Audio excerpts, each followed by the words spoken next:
Assalamualaikum warahmatullahi wabarakatuh. Selamat pagi teman-teman. Semoga kita tetap dalam keadaan sehat, tetap semangat meskipun kita belajar dari rumah ya.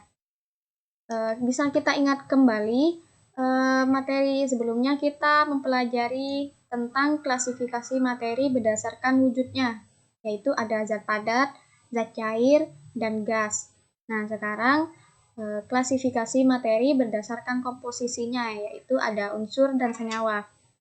Di mana dalam kehidupan sehari-hari itu terdapat banyak zat yang dapat kita lihat atau sentuh. Zat atau materi tersebut merupakan sesuatu yang menempati ruang dan memiliki massa. Zat itu tersusun dari beberapa partikel yang dibedakan menjadi dua, yaitu ada zat tunggal dan ada zat campuran. Zat tunggal namanya juga zat tunggal ya, di mana materi yang terdiri dari satu jenis zat saja. Contohnya seperti air, garam, gula, dan sebagainya. Di sini zat tunggal itu dibedakan menjadi unsur dan senyawa. Apa itu unsur? Unsur itu merupakan zat tunggal yang tidak dapat diuraikan menjadi zat yang lain atau diuraikan yang lebih sederhana lagi itu tidak bisa, meskipun menggunakan reaksi kimia. Unsur itu dikelompokkan menjadi tiga. Ada unsur logam, non-logam, dan semi-logam. Contoh dari unsur itu ada emas, perak, besi, tembaga, dan lain sebagainya ya. Yang pertama yaitu unsur logam. Unsur logam ini merupakan zat padat, mempunyai titik lebur rendah, dapat menghantarkan arus listrik, dapat ditempa, dan dapat menghantarkan kalor atau panas. Tetapi di sini kan logam itu bentuknya zat padat, tapi ada logam yang tidak berbentuk zat padat. Wujudnya itu cair, seperti air raksa. Beberapa contoh unsur logam dalam kehidupan sehari-hari yaitu ada krom, emas, eseng, tembaga. Di mana dapat kita temui tembaga itu banyak digunakan pada kabel listrik atau perhiasan dan uang logam. Dan besi bisa kita temukan di toko-toko bangunan ya. Terus ada emas juga. Selanjutnya ada unsur non-logam. Unsur non-logam ini memiliki sifat yang tidak mengkilap. Dapat menghantarkan arus listrik, tapi itu tidak secepat logam ya. Penghantarnya itu buruk dan tidak dapat ditempa. Contohnya unsur non-logam ada fluor, brom, yodium gitu. Fluor ini biasanya dicampur pada pasta gigi untuk menguatkan gigi. Terus ada brom. Brom ini biasanya digunakan sebagai obat, penenang saraf, dan sebagai campuran zat pemadam kebakaran. Terus yang ketiga itu ada unsur semilogam. Unsur semilogam ini memiliki sifat di antara logam dan non-logam.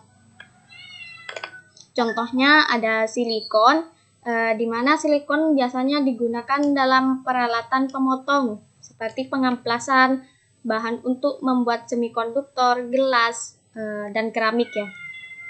Terus ada unsur semilogam ini contohnya germanium atau disebut dengan dalam unsur kimianya Ge.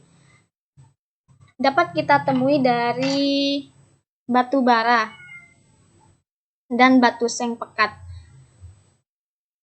Germanium ini merupakan bahan semikonduktor yang berfungsi sebagai isolator pada suhu rendah dan sebagai konduktor pada suhu tinggi. Selanjutnya, di sini ada unsur itu sangat banyak sekali ya di alam. Ini merupakan tabel periodik unsur. Dapat kalian baca sendiri nanti. Selanjutnya kita akan senyawa. Senyawa itu merupakan zat murni yang terbentuk dari dua atau lebih melalui hasil reaksi kimia. Senyawa ini dapat diuraikan menjadi unsur-unsur pembentuknya. Pemisahan unsur dari senyawa ini disebut dengan elektrolisis. Misalnya ya, sifat unsur berbeda dengan sifat senyawa kan. Terus misal air. Air kan merupakan gabungan antara hidrogen dan oksigen yang berupa gas untuk membantu pembakaran. Tetapi ketika dicampur melalui reaksi kimia, kedua gas berubah menjadi air yang merupakan senyawa untuk meredam pembakaran. Terus ciri-ciri dari senyawa yaitu senyawa itu tersusun dari dua unsur ataupun lebih lewat sebuah reaksi kimia. Tadi contohnya seperti air. Air itu kan H2O. Ketika kita menelaah itu terdiri dari gas, hidrogen, dan oksigen. Terus yang kedua itu ciri-ciri dari senyawa, ada senyawa mempunyai sifat yang berbeda dari unsur penyusunnya. Yang ketiga, perbandingan massa unsur-unsur penyusun senyawa selalu tetap.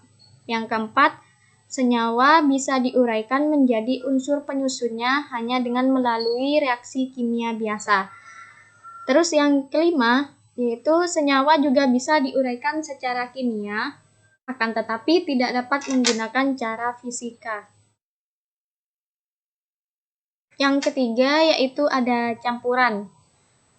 Campuran di sini suatu materi yang terdiri atas dua zat atau lebih yang masih mempunyai sifat zat asalnya. Zat campuran ini dapat dibedakan menjadi campuran homogen dan heterogen. Contohnya campuran yang sering kita jumpai dalam kehidupan sehari-hari yaitu ada kopi, ada teh, air sungai, atau udara, batuan, dan lain sebagainya.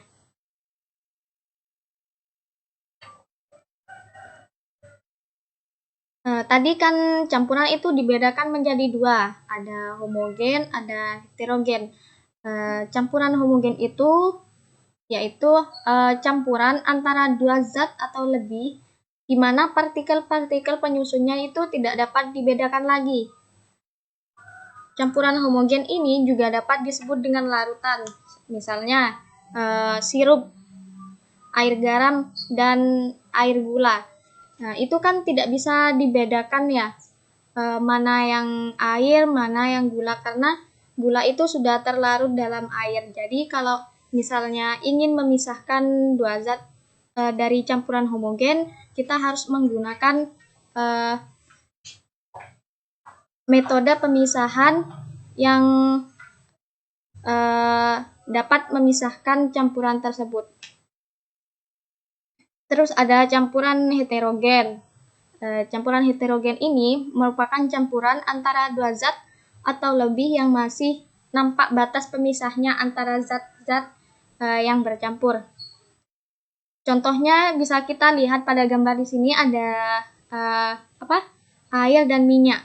Pada campuran tersebut dapat dibedakan antara mana yang air dan mana yang minyak karena zatnya tidak dapat saling bercampur.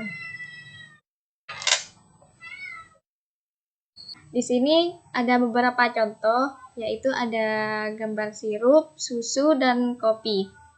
Karena kita sudah mempelajari apa itu unsur, apa itu senyawa, dan apa itu campuran. Tadi kita akan membahas bahwa campuran itu ada dua, ada homogen dan heterogen. Di sini sirup dan susu termasuk campuran homogen. Karena dua zatnya itu tidak bisa dibedakan. sirup itu kan terdiri dari zat pelarut dan terlarut. Ada air dan ada sirup. Sedangkan susu juga ada air dan susu. Kopi ini termasuk campuran heterogen. Di sini kopi bisa dibedakan,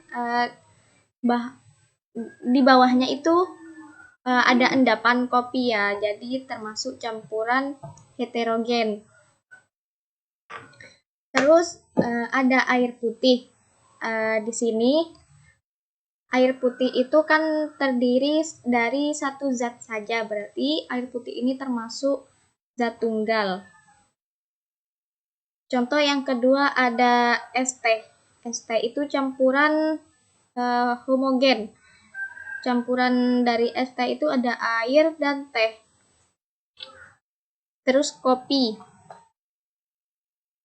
Kopi ini tadi sudah saya sebutkan bahwa kopi itu termasuk campuran heterogen.